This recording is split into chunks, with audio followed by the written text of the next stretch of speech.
Marriage. It is when two strangers become a family. To love, to be loved, to trust each other, and to share feelings. I thought that was natural when you get married. But in my case, it seems different. My husband defends only his mother, not me, and doesn't listen to me at all. If you can't obey my mother, we'll get a divorce. Lucas said such a thing calmly. It seems that I was the only one who thought I was loved. I can't stand this life anymore. To save my broken heart, I made a decision. My name is Elena, and I'm 28 years old. After graduating from a medical vocational school, I work as a dental assistant. I met Lucas while working and got married after 2 years of dating. Lucas, who used to be a delivery person, often visited the dental clinic where I work. At first, we were just acquaintances, but as we talked more and more, we found ourselves attracted to each other. After several meals together, our relationship developed into a romantic one. Now that we're married, we live an ordinary life with a kind husband. However, that doesn't mean I have no complaints. The only thing I can't accept in my married life with Lucas is that we started living with my in-laws at the same time as our marriage. The reason for this was the factory that his parents owned. His parents had a small factory that made machine parts. However, they couldn't keep up with the times and lost customers to another large factory that could order cheaply. As a result, the management went downhill, and they were in the red for several months. I was told about this fact just after we got married. Lucas seemed to know, but he kept quiet so as not to worry me. Due to his self-employment, their pension was already low, and they were already in the red. Their pension was about to run out. It became impossible for his parents to live with the two of them, and they had to move in with us. It was at that time, when we happened to visit his parents' house, that Lucas made this proposal. Hey, I was thinking, wouldn't it be great if Elena and I lived together in this house? Huh? Wait, Lucas, what are you saying all of a sudden? Ignoring my confusion, Lucas continued. Well, my parents are really struggling, and I'm worried. If we're here, Hay can be more secure in the future, right? Well, that may be true, but still, so suddenly. Hey, don't Mom and Dad think so too? Living with us would make life more stable. When Lucas brought up the topic, my in-laws nodded happily. Before I could say anything, the conversation about living together progressed rapidly. In the end, Lucas and I decided to cancel our apartment lease and move to my in-laws' house. My in-laws were very happy about the decision to live together. Honestly, I wasn't very enthusiastic about it. However, I couldn't say anything when my in-laws said, "Thank you, Elena." I had to convince myself that I had made the right choice. We decided to renovate my in-laws' old house after moving in together. Although the loan was in Lucas's name, we agreed to pay it back together. But one night, a month after we moved in together, Lucas said, I have something to tell you. His parents were already there, looking very serious. Lucas was the first to speak. Elena, I'll be blunt. I've decided to take over my parents' factory. What? What are you talking about? Weren't your parents going to close the factory? It's a waste to close the factory that my father and mother have worked so hard to protect. I've decided to increase production again as their son. Lucas declared this with great enthusiasm. His parents were also sparkling with joy. But our livelihoods were at stake. We couldn't afford for him to quit his job and reduce our income. Although it was awkward in front of his parents, I told him the truth. Wait a minute. We have a renovation loan for this house. We have to live our lives. So why are you suddenly? It's okay, Elena. Besides, I quit my job. Lucas said. What? Are you kidding me? Why would you do that without consulting me? It's not like that. I talked to my parents about it. Anyway, I'll show you that I can protect this factory.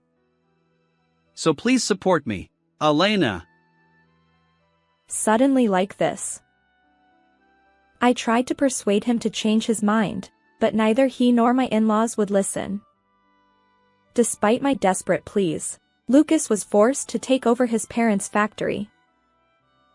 For about half a year after that, it was a tumultuous time. Although he took over the factory, it was impossible for him to suddenly take on all aspects of management, as he had previously worked in a completely different field. The transactions didn't go well, and the few remaining customers left, and sales dropped to zero. The deficit was incomparable to anything before. During that time, I had to pay off the renovation loan alone, and the burden increased dramatically. Lucas, my in-laws' meals, high heating costs, and various other daily necessities, all had to be paid for from my income, and my savings, which had been increasing little by little, stopped increasing one day. I lost my energy and started to spend more time in a daze.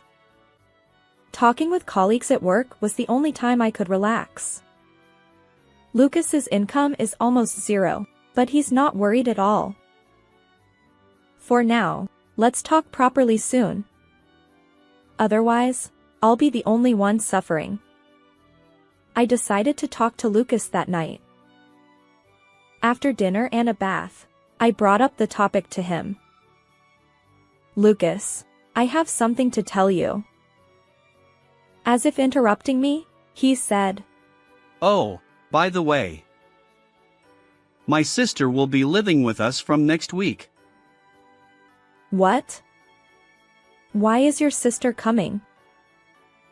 She's coming for a childbirth visit.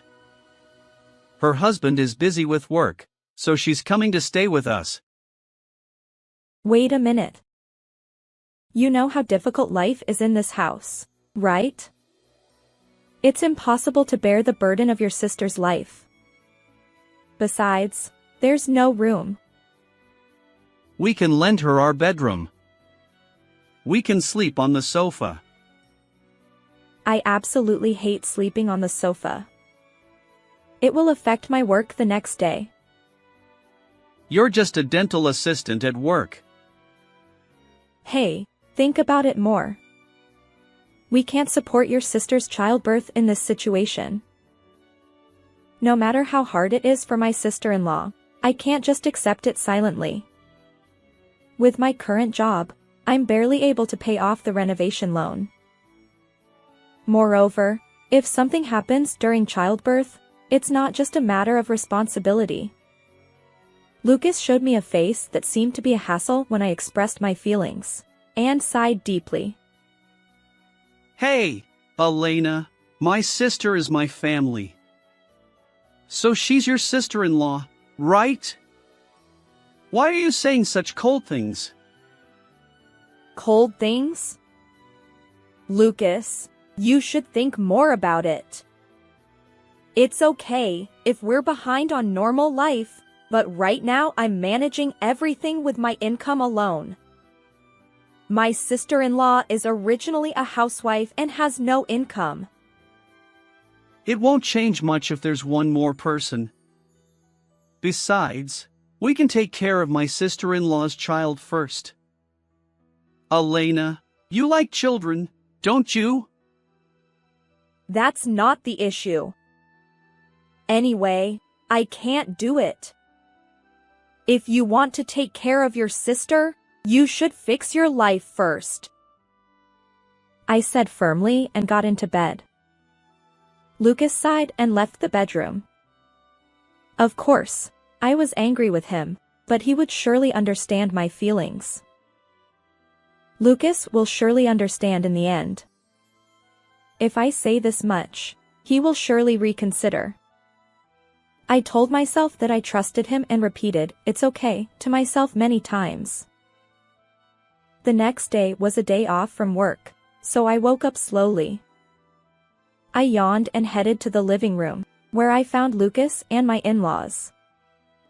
I hurriedly put on my gown, and Lucas was the first to speak. Sit there, Elena. Huh? Come on, hurry up. We have something to talk about. I felt an unusual atmosphere and sat next to Lucas as he told me to. What do you want to talk about? And why are your parents here too? It's about yesterday. My sister is coming. Oh, that. But we talked about it yesterday. Your selfishness is causing trouble for my father and mother.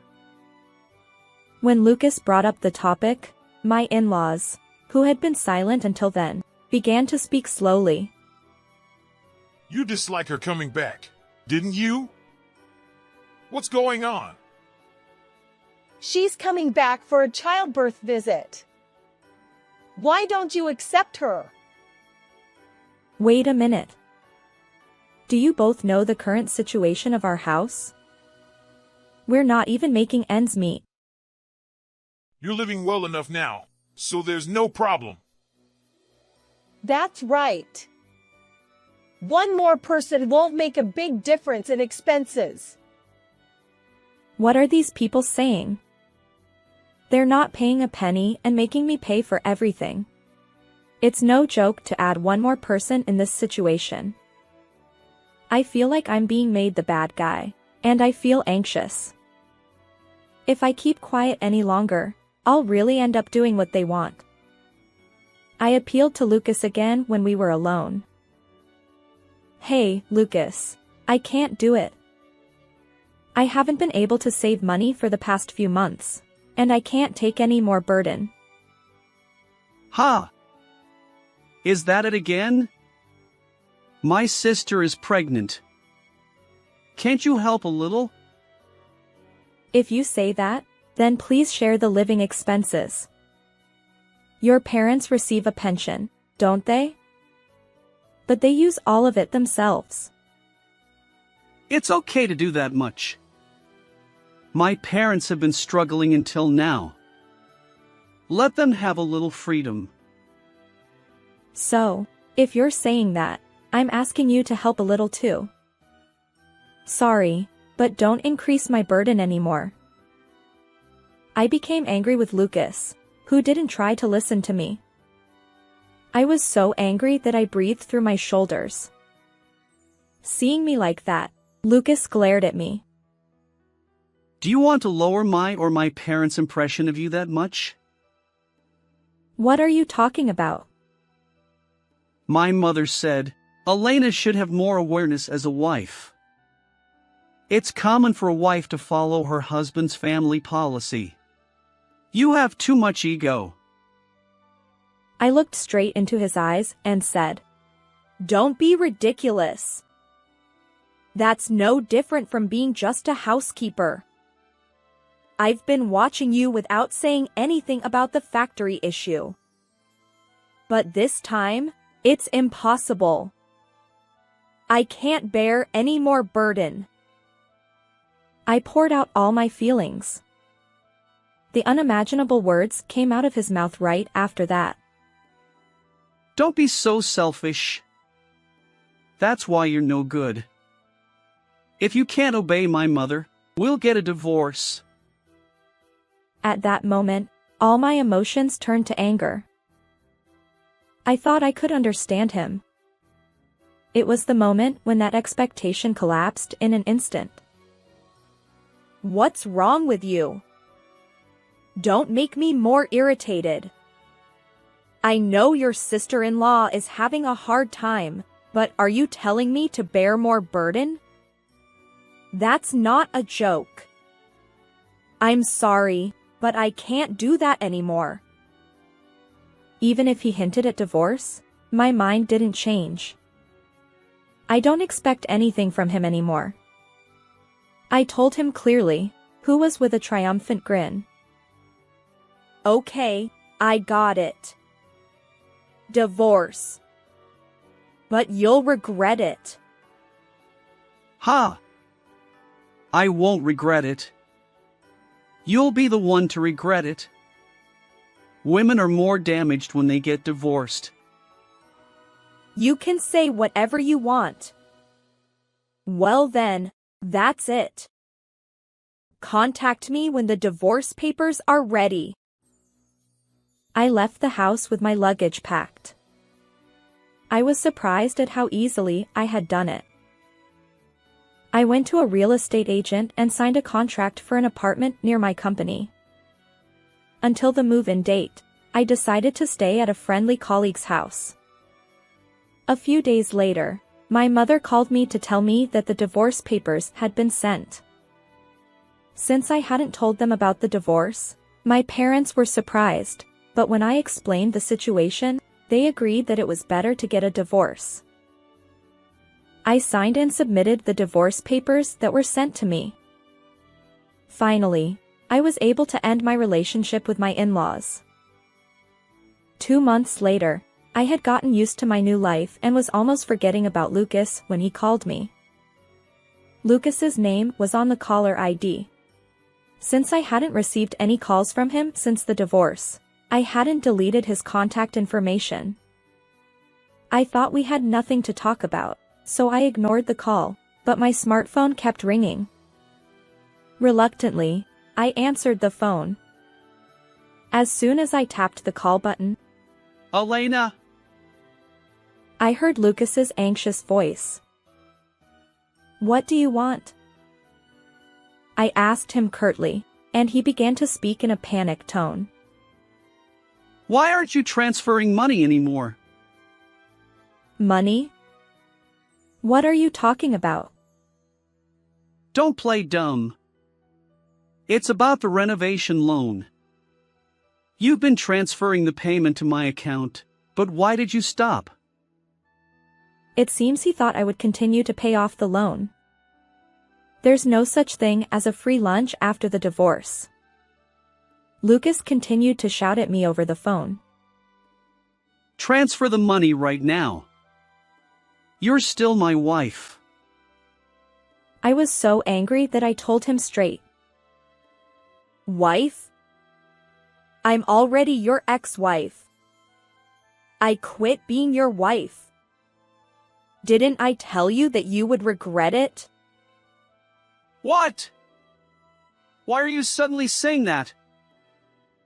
Don't you understand that I was the one who made your life possible? You made me bear all the burden of your life. You didn't even thank me and insulted me and cut me off when I expressed my opinion. It's all your own fault. Okay, I got it. I'll come back to you. What? Let's pretend we didn't get divorced. Is that okay? Don't be stubborn and come back. Even after all this time, he still seems to think he has value. Does he think I still have feelings of a love for him? I felt completely insulted and let out all my pent-up frustration on him. Don't mess with me. Who would want to get back together with trash like you? I don't want anything to do with garbage like you. Hey, Elena! I tried to compromise, but it was you and your family who ruined everything. We're strangers now, and we don't have any obligation to help each other. If you understand, don't contact me again. Go to lone hell on your own. If you bother me again, I'll report you to the police. I hung up without waiting for a response. I set my phone to reject calls before he could call again. Since then, I haven't heard from Lucas. Or rather, it's more accurate to say that he has no way to contact me. He doesn't know my new address, and he can't call me either. Perhaps the words "report you to the police" had an impact, as he never showed up at my workplace. Nowadays, Lucas is apparently working double shifts at the factory and a night job.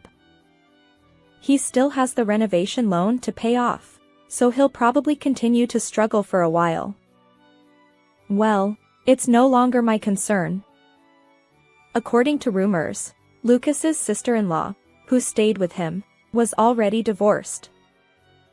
What's more, the child in her belly was not her husband's, but her lover's. She was sued for damages by her husband and her lover disappeared. She returned to her parents' home, hiding all of this. Even after giving birth, she still lives in her parents' home without working. On the other hand, I'm enjoying a comfortable life in my new apartment. Since I no longer have to support my in-laws' lifestyle, I have more room in my budget. I've saved more than enough money, which I couldn't do before. I'm glad I got divorced. I can say that from the bottom of my heart. I might feel lonely when I look around in the future. But even so, I want to live my life prioritizing my own happiness. How was this story? Please, subscribe to the channel. Well then, see you in the next video.